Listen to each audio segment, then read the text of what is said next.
Her game was cruel. The first glance. I remember the exact moment I saw her for the first time. It was one of those late spring evenings when the air carries that particular promise of change. Finals were behind us, and campus felt lighter, buzzing with parties, seniors planning their exit, underclassmen trying to make something happen before the year ended. I wasn't even supposed to be at the party that night. I only went because Matt begged me. He said we needed to get out of our heads for once. I walked into the house, already crowded, the floor sticky with spilled drinks, the smell of beer and perfume mingling in the air. And then I saw her. Talia. She wasn't dancing or laughing loudly like most of the girls in the room.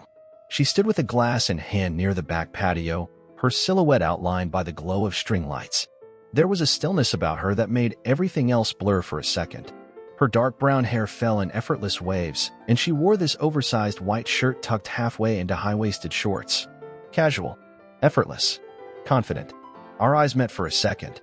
She didn't look away, and that was all it took. The first words.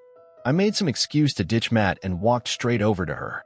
My heart was doing that anxious stutter it always does when I'm about to speak to someone out of my league. "Hey," I said. "I'm Jamie." She looked at me slowly, then smiled like she'd been expecting me all along. "Talia." I must have asked the dumbest question because I can't even remember it. What I do remember is her laugh. It was soft and real. She didn't fake anything. She was sharp too. She had this way of making jokes that were smart but didn't come off as smug. We talked for over an hour on that patio. I barely touched my drink. I didn't care. I didn't even check my phone. I told her I was studying computer science and literature. Yeah, weird combo, I know. She said it made me sound like I was trying to figure out how to code heartbreak. I told her I could try. She smiled at that. She smiled at me. The pull. After that night, everything changed. Talia wasn't just a girl I liked. She became a gravity in my life. A force that quietly pulled me toward her in ways I couldn't fully understand. She started texting me late at night. Never anything generic. It was always something that made me think, a quote from a poem, a weird dream she had, or some deeply personal memory she shared like it slipped out accidentally. She'd ask questions that pierced right into my chest. What scares you the most? What would you change if no one could see? Do you ever feel like no one really knows you? God, she made me feel seen. Like I wasn't just some awkward guy who tried too hard to sound clever. Like I wasn't invisible. We weren't officially dating. She kept it undefined, but we were definitely something. We spent hours in her room, talking until 3 a.m., lying on the floor, our shoulders barely touching but electricity crackling between us. Sometimes we kissed. Sometimes we didn't. Sometimes she pulled back right when I leaned in, smiling like she enjoyed keeping me on edge. And I let her. Because every time she did kiss me, I felt high. The strings I didn't see. I didn't realize how tightly she was weaving her strings around me until it was too late. At first, it felt like mutual tension, like we were both afraid of going too fast, too deep. But then I noticed little things. Talia would disappear for days and then come back with a soft apology and a new story. She always had a reason. A family thing. Her ex calling. A depressive spiral. She let me in just enough to make me care, and then pulled away just enough to keep me hungry. I tried to play it cool. I told myself I was fine with the undefined thing. But it started to hurt. Deeply. I'd see her at other parties, laughing with other guys. Not doing anything, but just being close to them the way she used to be with me. Then later, she'd text me something cryptic like, "Funny how people pretend so well." She had a way of turning everything into a mystery I had to solve. And I always took the bait. The breaking point begins. It wasn't just that she flirted with other guys, though that hurt like hell. It was that she made me feel like I was crazy for noticing it. Once, I brought it up. Gently. Carefully. We were sitting on her bed, legs crossed, sharing a bowl of popcorn while watching some moody indie film. "Hey," I said, trying not to sound accusatory. "Do you ever feel like we're more than friends?"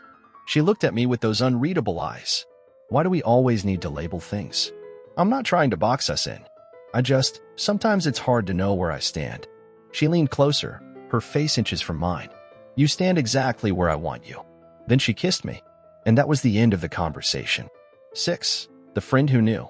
It was Matt, ironically, who tried to warn me. One night, after a party, when I'd been quiet the whole walk back, he stopped in the middle of the sidewalk. "Dude," he said, "you need to step back." From what? From her. From Talia. I tensed. "You don't know her like I do." "No," he said. But I've seen enough to know when someone's messing with your head. You're not you anymore, man. You're just chasing her like she's oxygen. I hated him in that moment for saying it, but part of me knew he was right. Still, I didn't listen, because by then, I was already hooked. The night she broke me, it happened at another party. By then, the semester was nearly over. People were saying goodbye, signing yearbooks, making out in corners. I wasn't going to go, but Talia said she wanted to see me. She texted, "Come. I need you tonight." I came running. The house was loud. I pushed through the crowd, scanning for her. When I finally saw her, my chest dropped. She was on the couch, laughing, her hand resting on some guy's leg, far too familiar. His name was Derek. I recognized him. He was one of those guys with effortless confidence, the kind that makes you feel like an extra in your own story. I stood there like a ghost. She saw me, and she didn't move, didn't flinch, just offered a lazy wave. I walked over, heart pounding. "Hey," I said, my voice dry. She smiled. "Hey, Jamie, you remember Derek, right?" Derek looked up at me and gave a nod, not even pretending to care. I stared at her, waiting, hoping she'd say something, anything to explain. But she just sipped her drink, then leaned into Derek's shoulder like I wasn't even there. I walked out. I didn't even make it to the curb before I broke. The cruel text. That night, I sent her the longest message I've ever written. I told her how much I cared, how I didn't understand what I was to her, how I felt used, how I felt invisible. I didn't hold back. She didn't reply until morning. Her message was just 4 words. "You made it worse." That was it. No apology. No explanation. Just blame. As if my heartbreak was my fault for having expectations, for caring. That text shattered me in ways I didn't think were possible. The days after, I didn't eat for 2 days. I didn't go out. I didn't talk to anyone. I just kept replaying it all. Every word, every smile, every moment where I thought she saw me, really saw me. It felt like the entire relationship had been one long performance. Like I'd been given a script with invisible ink, and she'd been laughing the whole time, watching me try to make sense of it. When Matt came over, he didn't say, "I told you so." He just sat with me, quiet, and that meant more than any advice ever could. I needed time, but I also needed to understand, because something in me refused to believe she was just cruel. And that was the most dangerous part. The apology that wasn't. A week passed before she messaged again. "Hope you're okay. I didn't mean to hurt you." No mention of Derek. No remorse. Just those vague, hollow words. I should have ignored it. I should have deleted it and moved on. But I didn't. Because she still had that power over me, the power to make me second-guess everything, even my own pain. I replied, "Then why did you?" Her answer came hours later. "I don't know. I'm messed up." That was her shield. Every time she hurt me, she wrapped herself in that excuse. "I'm broken. I warned you. I told you not to fall for me." But the truth is, she wanted me to fall. She needed me to. She just never planned to catch me. The slow realization. In the days that followed, I started replaying everything with clearer eyes. Every compliment that felt too kind. Every withdrawal right after an intimate moment. Every time she made me feel like I was the only one, then vanished like I never existed. She wasn't clueless. She was calculating. She fed off the control, off the devotion. I wasn't her partner. I was her project, her emotional experiment, something to be broken just to see if she could. And that realization didn't come with anger. It came with shame, because I let her. I gave her the match, the fuel, and the oxygen. And she lit the fire with a smile, rebuilding. It took everything in me to stop replying, to stop checking her social media, to stop reading old messages at 2 a.m. like they were sacred texts. Matt helped. Therapy helped. Time helped, but not in the way people say. Time doesn't heal. Time gives you space to see clearly. And what I saw was this. Talia didn't love me.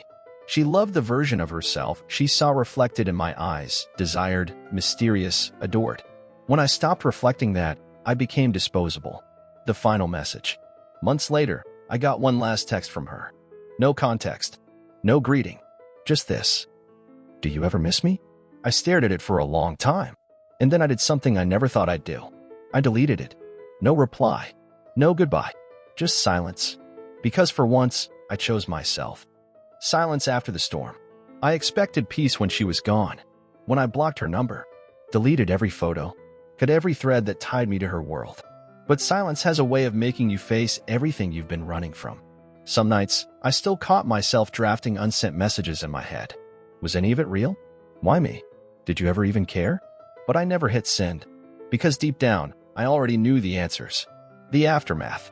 The days turned to weeks, and I slowly began rebuilding the version of me she had fractured. I went back to my hobbies, coding, sketching, writing sad poetry I'd never show anyone. I picked up guitar again, just to feel something, just to hear sound fill the silence she left behind. I found new people to talk to, not rebounds, just real humans who saw me without expecting me to perform. I began to breathe without needing her approval. It wasn't healing. It was remembering who I was before she played God in my life. Her echoes.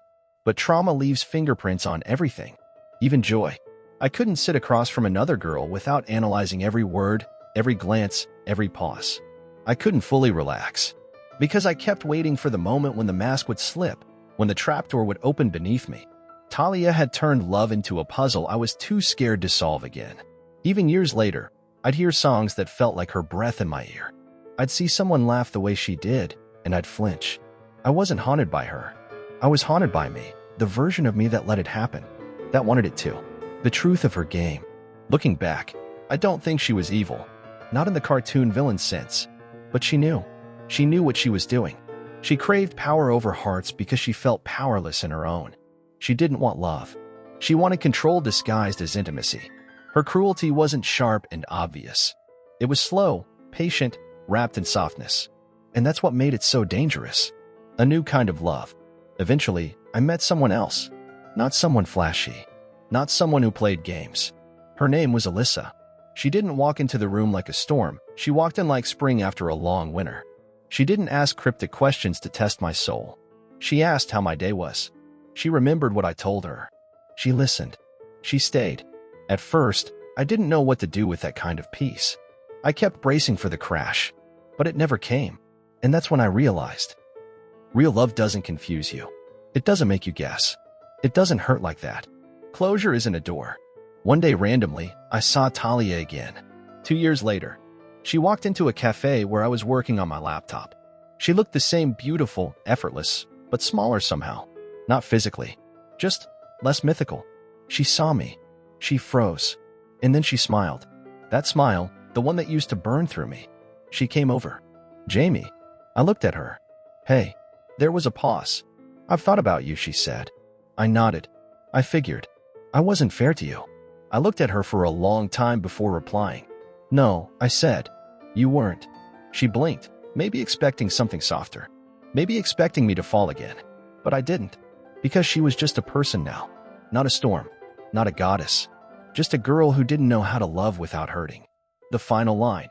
She left after that. No dramatic exit. No final word. And I sat there, laptop open, coffee going cold, heart finally still. Because closure isn't something they give you. It's something you write yourself. And my story with her? It's over. But the lessons? They're carved into me like scars. Not to remind me of the pain, but to remind me of the strength it took to leave the fire and never look back. The end.